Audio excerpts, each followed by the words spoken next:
सुप्रभात बच्चों। आज वर्ग सप्तम को संस्कृत के 13वें अध्याय को पढ़ाने जा रहा हूं। आज का विषय है अनुच्छेद लेखन।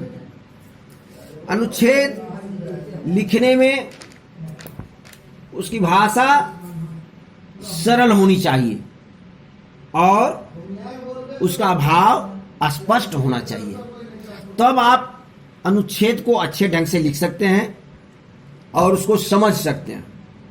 तो देखिए, आज है गंगा नदी, यानी अंग्रेजी में बोलते हैं पैराग्राफ राइटिंग।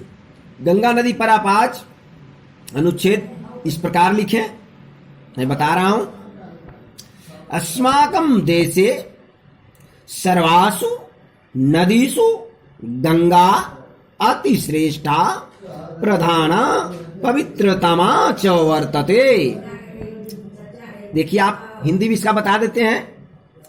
हमारे देश में, देशी सप्तमी विभक्ति का एक वचन है, इसमें में है चिन्ह इसका होता है अधिकरण कारक। हमारे देश में सभी नदियों में गंगा अतिश्रेष्ठ, प्रधान और पवित्र है।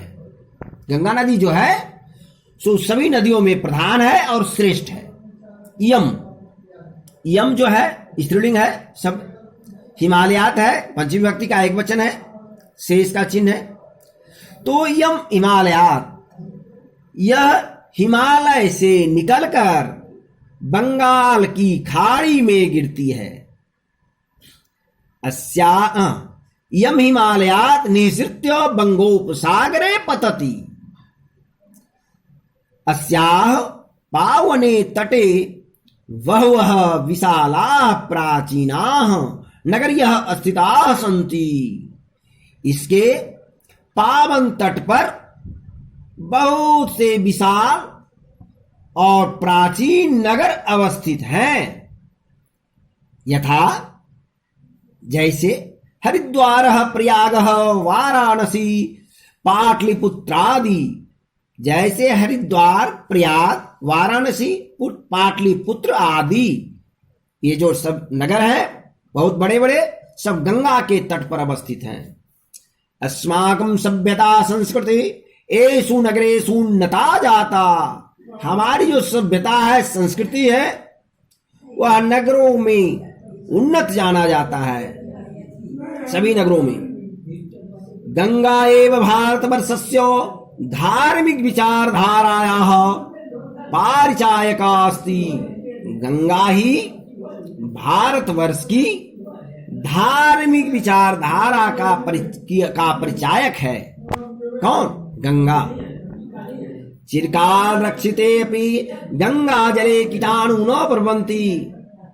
इसे अधिक दिनों तक रखने पर गंगा जल में कीटाणु नहीं होते हैं।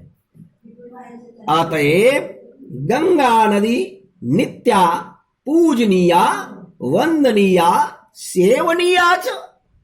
इसलिए गंगा नदी नित्य रोज पूजने के योग्य है, वंदना करने के योग्य है और उसका सेवन करने के योग्य है। गंगा नदी का जल भारत जनाः गंगायाः जलस्य मात्र सेवनम न कुर्वन्ति अपितु देववत् पूजयन्ति च। हाँ, भारत के जो लोग हैं,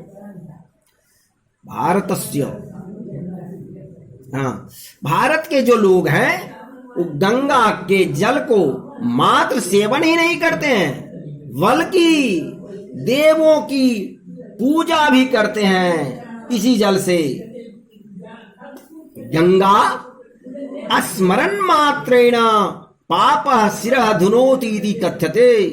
हाँ, गंगा का स्मरण करने से, उसके स्मरण मात्र से ही मनुष्य के जो पाप होते हैं वह सिर पर से धुआ जाते हैं। ऐसा कहा जाता है कि गंगा का मात्र स्मरण कर ले तो उनके पाप नष्ट हो जाते हैं। गंगा का जल में स्नान कर लेते हैं, गंगा का जल पी लेते हैं, जो भी चीज गंगा का अगर से दर्शन कर लेते हैं तो उनके पापों का नाश हो जाता है। इस प्रकार आज आप लोगों को गंगा नदी पर जो अनुच्छेद लिखने के लिए बताए हैं, इसको आप लोग पहले स्मरण करें, फिर इसे लिखने का अभ्यास करें तो बहुत अच्छा रहेगा।